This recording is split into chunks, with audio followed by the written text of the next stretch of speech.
Hello, I'm Bill Gates, Chairman of Microsoft. In this video, you're going to see the future. Who is Bill Gates? A software developer? A businessman? A philanthropist? A global health expert? This question, once merely academic, is becoming a very real question for those who are beginning to realize that Gates' unimaginable wealth has been used to gain control over every corner of the fields of public health, medical research, and vaccine development. And now that we are presented with the very problem that Gates has been talking about for years, we will soon find that this software developer with no medical training is going to leverage that wealth into control over the fates of billions of people. Because until we get almost everybody vaccinated globally, we still won't be fully back to normal. Bill Gates is no public health expert. He is not a doctor, an epidemiologist, or an infectious disease researcher. Yet somehow, he has become a central figure in the lives of billions of people, presuming to dictate the medical actions that will be required for the world to go back to normal. The transformation of Bill Gates from computer kingpin to global health czar is as remarkable as it is instructive, and it tells us a great deal about where we are heading as the world plunges into a crisis, the likes of which we have not seen before. This is the story of how Bill Gates monopolized global health. You're tuned into the Corbett Report. Until his reinvention as a philanthropist in the past decade, this is what many people thought of when they thought of Bill Gates. In the case of the United States versus Microsoft, the US Justice Department contended that the software giant had breached antitrust laws by competing unfairly against Netscape Communications in the internet browser market, effectively creating a monopoly. Bill's first concern was that the prosecution could potentially block the release of his company's latest operating system, Windows 98. Okay, you asking me about when I wrote this email, or what are you asking me about? I'm asking you about January of 1996. That month. Yes, sir. And what about it? What non-Microsoft browsers were you concerned about in January of 1996? I don't know what you mean concerned. What is it about the word concerned that you don't understand?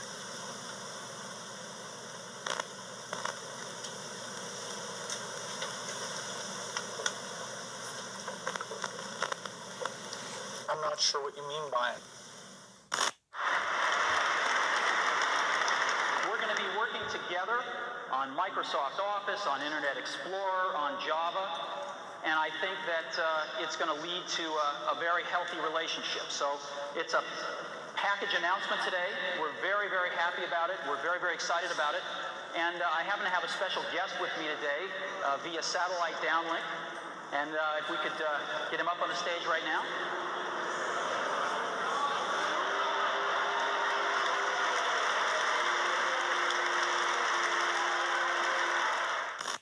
Police and security guards in Belgium were caught flat-footed today by a cowardly sneak attack on one of the world's wealthiest men. The target was Microsoft Chairman Bill Gates, arriving for a meeting with community leaders. Watch what happens when a team of hitmen meet him first with a pie in the face.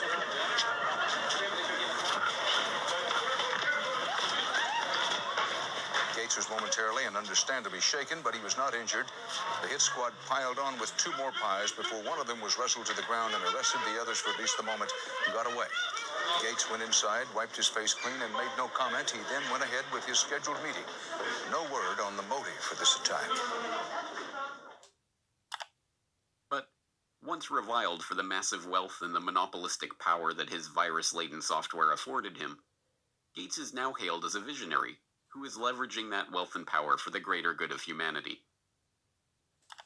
In the 22nd century, a book will be written about the entrepreneur of the 21st century. I'm sure that the person who will foremost come to the mind of those historians is certainly Bill Gates. I don't think it's hyperbole to say that Bill Gates is singularly, I would argue, the most consequential individual of our generation. I mean that. Our next guest is one of the richest and most generous men in the world. Please welcome Bill Gates. At a time when everyone is looking to understand the scope of the pandemic and how to minimize the threat, one of the best informed voices is that of businessman and philanthropist Bill Gates. The process by which this reinvention of Gates's public image took place is not mysterious. It's the same process by which every billionaire has revived their public image since John D. Rockefeller hired Ivy Ledbetter Lee to transform him from the head of the Standard Oil Hydra into the kind old man handing out dimes to strangers. Don't you give a dime, Mr. Rockefeller? Oh, please. Go ahead. You had a dime. Thank you, sir. Thank you very much. I consider myself... Thank you for the ride. I consider myself more than amply paid. Bless you, bless you, bless you. More to the point, John D. Rockefeller knew that to gain the adoration of the public, he had to appear to give them what they want: money. He devoted hundreds of millions of dollars of his vast oil monopoly fortune to establishing institutions that, he claimed, were for the public good. The General Education Board, the Rockefeller Institute of Medical Research, the Rockefeller Foundation. Similarly, Bill Gates has spent much of the past 2 decades transforming himself from software magnate into a benefactor of humanity through his own Bill and Melinda Gates Foundation. In fact, Gates has surpassed Rockefeller's legacy, with the Bill and Melinda Gates Foundation long having eclipsed the Rockefeller Foundation as the largest private foundation in the world, with $46.8 billion of assets on its books that it wields in its stated program areas of global health and development, global growth, and global policy advocacy. And, like Rockefeller, Gates's transformation has been helped along by a well-funded public relations campaign.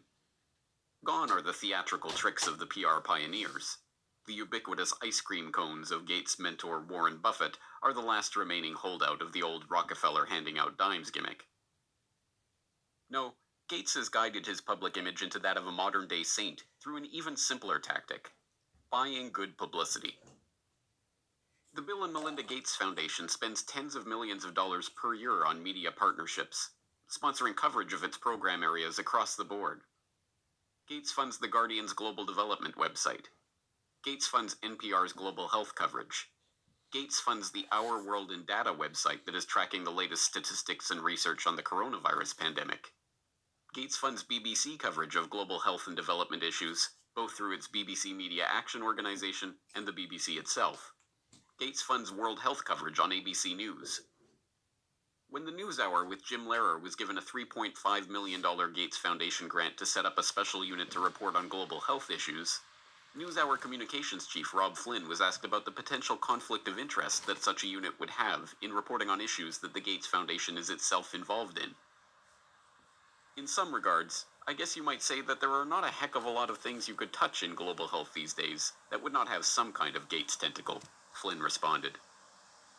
Indeed, it would be almost impossible to find any area of global health that has been left untouched by the tentacles of the Bill and Melinda Gates Foundation. It was Gates who sponsored the meeting that led to the creation of Gavi, the Vaccine Alliance, a global public-private partnership bringing together state sponsors and big pharmaceutical companies whose specific goals include the creation of healthy markets for vaccines and other immunization products. As a founding partner of the alliance, the Gates Foundation provided $750 million in seed funding and has gone on to make over $4.1 billion in commitments to the group. Gates provided the seed money that created the Global Fund to Fight AIDS, Tuberculosis, and Malaria, a public-private partnership that acts as a finance vehicle for governmental AIDS, TB, and malaria programs.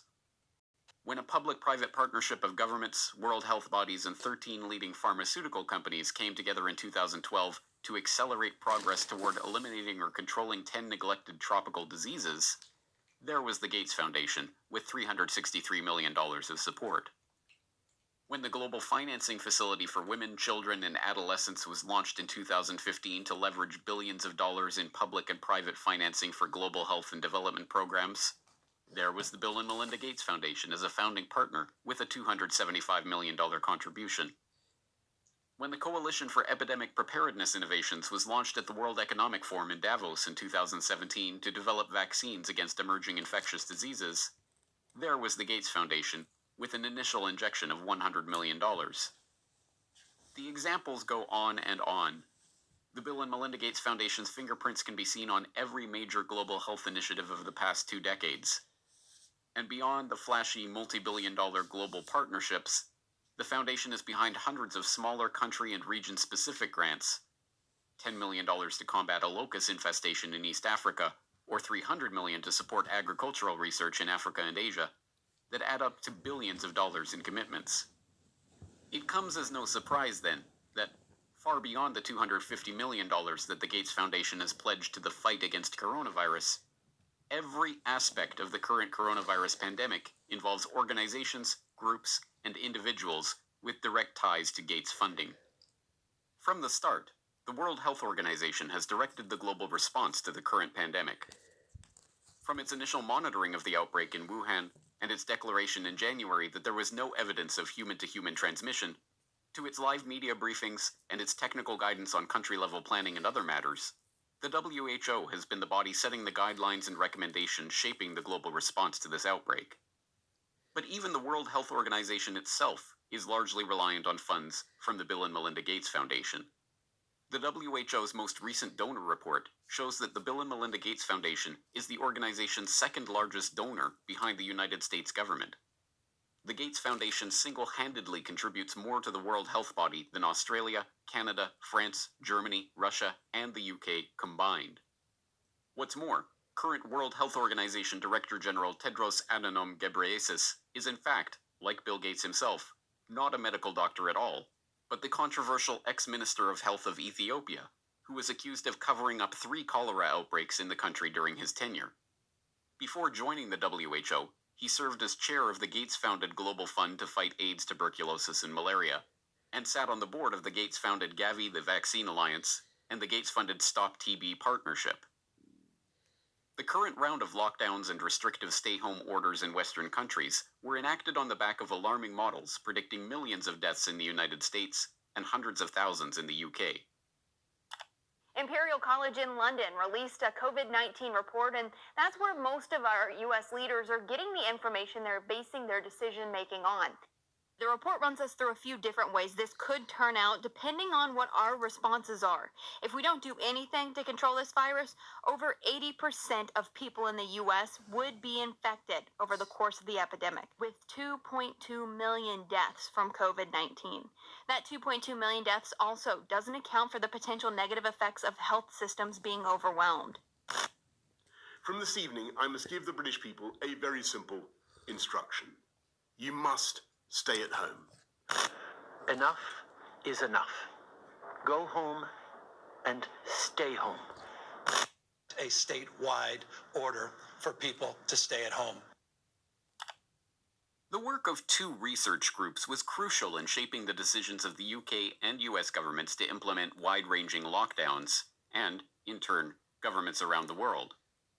The first group, the Imperial College COVID-19 Research Team, issued a report on March 16th that predicted up to 500,000 deaths in the UK and 2.2 million deaths in the US unless strict government measures were put in place.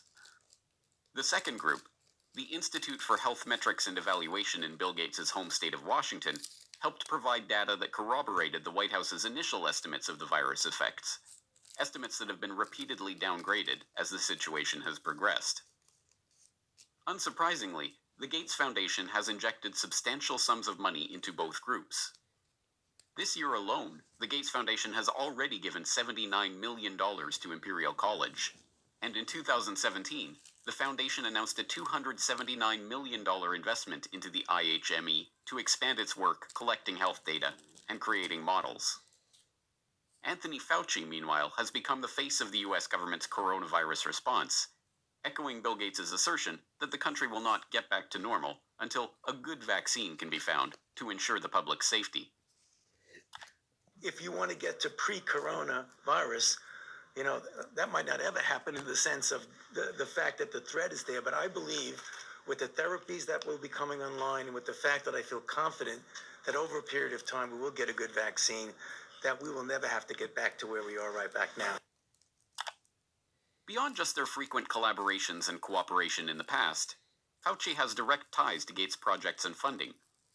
In 2010, he was appointed to the Leadership Council of the Gates-founded Decade of Vaccines project to implement a global vaccine action plan, a project to which Gates committed $10 billion of funding.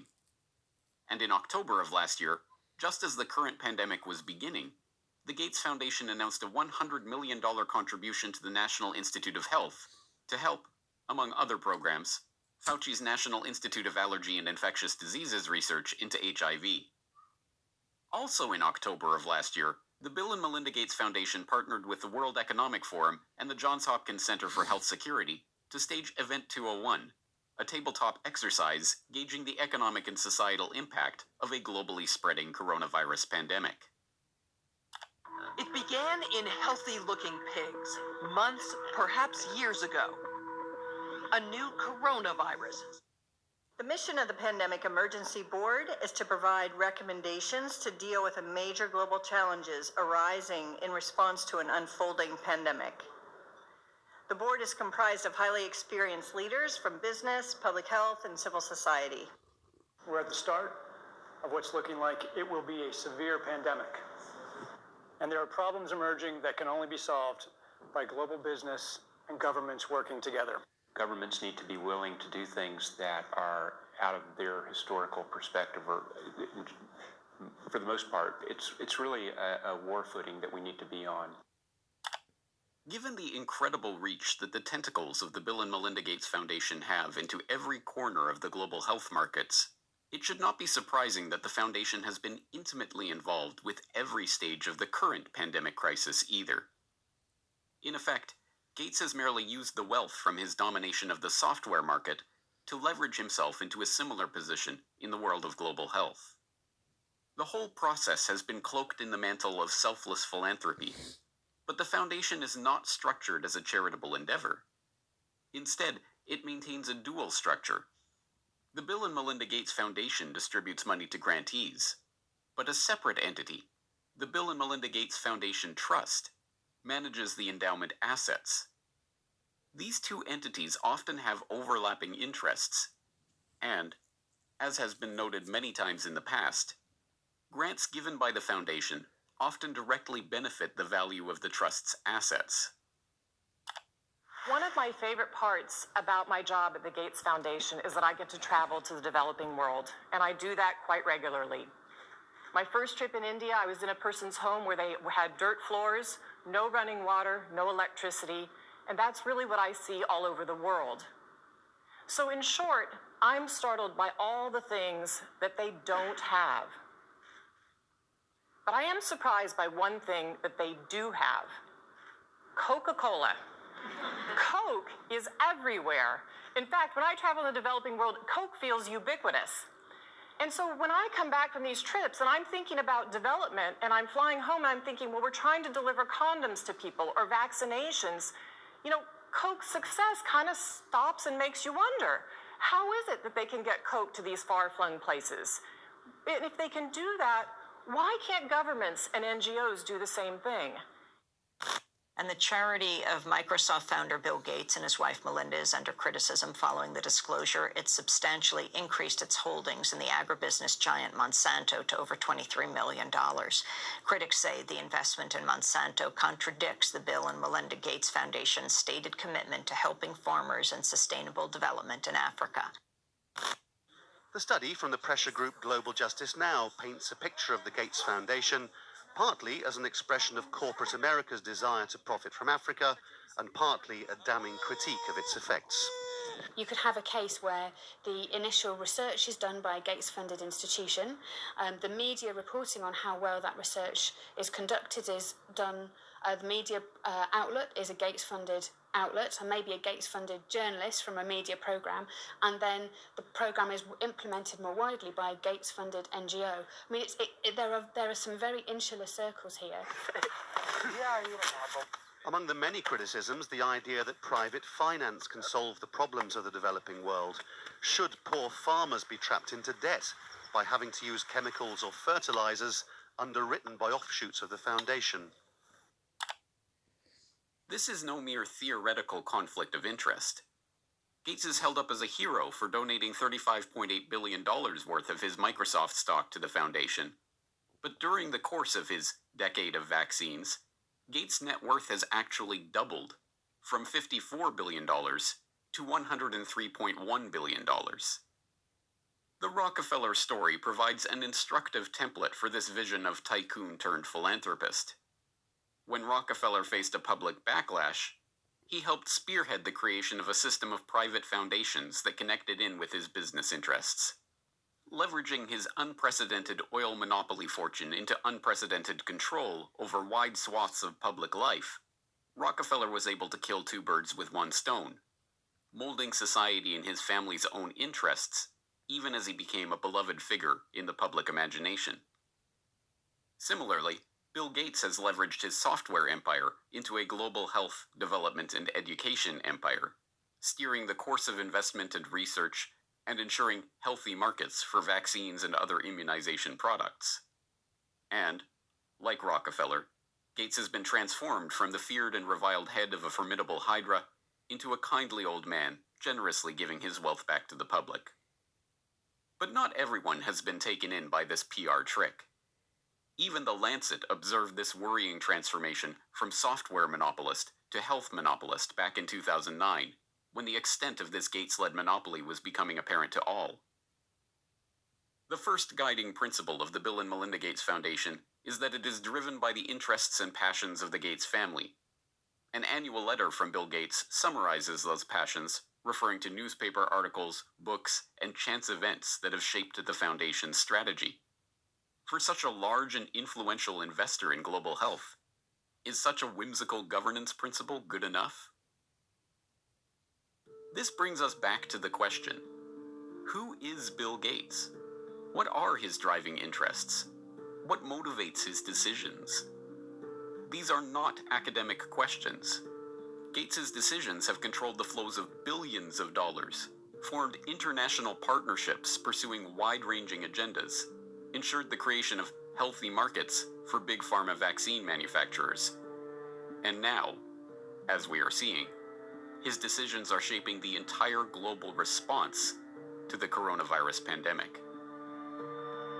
Next week, we will further explore Gates's vaccination initiatives, the business interests behind them, and the larger agenda that is beginning to take shape as we enter the new normal of the COVID-19 crisis.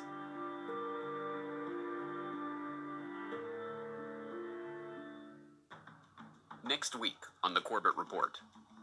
And then the final solution, which is a year to 2 years off, is the vaccine. The only thing that will really allow life as we once knew it to resume is a vaccine. This will be the new normal until a vaccine is developed. The truth is that this attempt to reorient the global health economy was part of a much bigger agenda. When we started developing coronavirus vaccines, we noticed in laboratory animals that they started to show some of the same immune pathology. Just to head off the conspiracy theorists, maybe we shouldn't call the vaccine the final solution. Maybe just the best solution. Okay. Bill Gates' plan to vaccinate the world.